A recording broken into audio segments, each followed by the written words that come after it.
고령화가 기회가 되는 순간 실버 경제가 뜨는 이유와 돈 되는 분야 한 번에 정리해 드리겠습니다. 요즘 고령화 이야기만 나오면 걱정부터 앞섭니다. 그런데 시선을 조금만 바꾸면 고령화는 위기가 아니라 기회가 되는 순간이 분명히 있습니다. 사람은 나이를 먹어도 건강을 챙겨야 하고, 돌봄이 필요하고, 집은 더 안전해야 하고, 외로움은 줄이고 싶어 합니다. 이런 필요가 모이면 시장이 됩니다. 그 시장이 바로 실버 경제입니다. 오늘은 실버 경제가 왜 뜨는지부터 실제로 돈이 되는 분야까지 한 번에 길게 정리해 드리겠습니다. 실버 경제가 뜨는 진짜 이유. 세 가지 변화. 실버 경제가 뜨는 이유는 결국 세 가지 변화로 정리됩니다. 첫째는 인구 구조의 변화입니다. 실버 세대가 소수가 아니라 중심이 되었습니다. 시장은 사람 수가 만들고 사람 수는 결국 수요를 만듭니다. 둘째는 소비 성향의 변화입니다. 예전에는 참고 아끼는 소비가 익숙했다면 지금은 내 몸과 내 생활의 편안함을 위해 지출하는 소비가 늘었습니다. 셋째는 가족과 돌봄 구조의 변화입니다. 혼자 사는 어르신이 늘고 자녀가 멀리 사는 경우도 흔해졌습니다.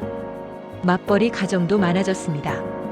그 결과 집안에서 해결하던 돌봄과 생활 지원이 서비스로 이동하고 있습니다. 이 세 가지가 겹치면서 실버 경제는 단순한 유행이 아니라 구조적인 흐름이 되었습니다. 여기서 중요한 포인트가 하나 있습니다. 실버 경제는 노인만의 시장이 아닙니다. 지금 중장년층이 곧 고객이 되고 지금의 가족이 곧 의사결정자가 됩니다. 본인도 쓰고 자녀도 찾고 배우자도 선택합니다. 그래서 실버 경제는 개인의 필요와 가족의 필요가 함께 움직이는 시장입니다. 실버 경제를 읽는 가장 쉬운 기준. 편리함, 안전, 연결. 실버 경제에서 돈이 모이는 곳을 빠르게 판단하는 기준이 있습니다. 편리함을 올려주는가? 안전을 높여주는가? 연결을 매끄럽게 해주는가? 이 세 가지를 동시에 충족할수록 시장은 커집니다. 편리함은 일상에서 덜 힘들게 해주는 것입니다. 안전은 사고와 불안을 줄여주는 것입니다. 연결은 사람과 서비스와 정보를 끊기지 않게 이어주는 것입니다. 이 기준으로 분야를 보면 큰 흐름이 더 또렷해집니다. 건강, 헬스케어, 관리가 핵심. 첫 번째 축은 건강과 헬스케어입니다. 실버 경제의 가장 큰 기반입니다. 여기서는 치료보다 관리가 더 중요해집니다. 큰 병이 오기 전에 미리 잡는 흐름이 커지기 때문입니다. 만성질환 관리가 대표적입니다. 혈압, 당뇨, 고지혈증 같은 질환은 꾸준한 관리가 성패를 가릅니다. 그래서 측정 기록, 상담 습관 개선을 묶어서 제공하는 서비스가 강해집니다. 건강검진도 같은 맥락입니다. 단순히 검진을 한 번 하고 끝나는 것이 아니라 검진 결과를 바탕으로 식단, 운동, 수면, 스트레스 관리까지 이어지는 설계가 중요해집니다. 재활과 물리치료도 확대됩니다. 무릎, 허리, 어깨는 시간이 지날수록 회복의 시간이 더 걸립니다. 그래서 일상에서 지속 가능한 재활 프로그램이 필요해집니다. 여기서 돈이 되는 지점은 두 가지입니다. 첫째는 꾸준함을 만들어주는 서비스입니다. 건강은 알고도 못 지키는 경우가 많습니다. 그래서 기록을 쉽게 해주고 루틴을 만들어주고 중간에 포기하지 않게 도와주는 구성이 강합니다. 둘째는 접근성을 높여주는 서비스입니다.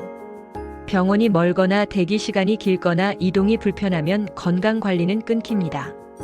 그러니 집 근처에서 가능하게 하거나 방문으로 해결하거나 상담을 쉽게 연결하는 방식이 커집니다. 건강기능식품은 늘 존재했지만 앞으로는 더 세분화됩니다. 나이대와 상태에 맞춘 맞춤형 추천이 강화됩니다. 다만 중요한 건 신뢰입니다. 실버 경제에서 건강 관련은 신뢰가 매출을 결정합니다. 과장보다 검증과 지속이 더 중요합니다. 돌봄, 요양, 간병, 가족의 부담을 줄이는 시장. 두 번째 축은 돌봄, 요양, 간병입니다. 이 분야는 필요가 끊기지 않습니다. 그래서 시장도 큽니다. 방문 요양, 방문 목욕, 주간보호센터, 요양시설, 간병인 매칭 서비스가 대표적입니다. 돌봄에서 핵심은 시간과 체력과 감정의 부담입니다. 가족이 마음이 없어서가 아닙니다. 할 수 있는 시간이 없고 체력이 부족하고 감정적으로 지칩니다. 그래서 돌봄 서비스는 단순히 일을 대신하는 것을 넘어 가족의 삶을 지키는 기능을 합니다. 돈이 되는 지점은 정교한 매칭과 품질 관리입니다. 간병은 사람 대 사람의 서비스입니다. 그래서 신뢰가 핵심입니다. 경력 검증 교육 이력 평가 시스템이 잘 잡힌 곳이 강해집니다. 또 하나는 연속성입니다. 오늘만 돌보는 것이 아니라 일정 기간 안정적으로 이어지는 구조가 중요합니다. 보호자에게는 예측 가능성이 필요합니다. 누가 오고 어떤 방식으로 진행되고 문제가 생기면 어디로 연락하는지 한눈에 보이는 체계가 필요합니다. 또 하나의 흐름은 지역 기반입니다. 가까운 곳에서 빠르게 연결되는 서비스가 유리합니다. 동네 안에서 이동이 쉽고 응급 상황에서도 대응이 빠르기 때문입니다. 결국 돌봄 시장은 기술도 중요하지만 사람과 신뢰와 운영이 경쟁력입니다. 주거, 안전, 편의. 집이 돌봄의 중심이 된다. 세 번째 축은 주거 안전 편의입니다. 나이가 들수록 집이 더 중요해집니다. 실버 경제에서 집은 단순한 공간이 아니라 생활의 기반이자 안전망이 됩니다. 대표적인 수요는 고령 친화 리모델링입니다. 문턱 제거, 손잡이 설치, 미끄럼 방지, 바닥 조명 개선, 욕실 구조 변경 같은 것들이 포함됩니다. 낙상은 큰 사고로 이어질 수 있습니다. 그래서 집안에서 위험을 줄이는 설계가 중요해집니다. 여기에 기술이 붙습니다. 응급 호출 버튼, 낙상 감지 센서, 문 열림 감지, 가스 차단, 스마트 조명 같은 장치들이 늘어납니다. 하지만 여기서도 핵심은 복잡하지 않게 만드는 것입니다. 버튼 하나로 끝나야 하고 자동으로 작동해야 하고 고장 났을 때 해결이 쉬워야 합니다.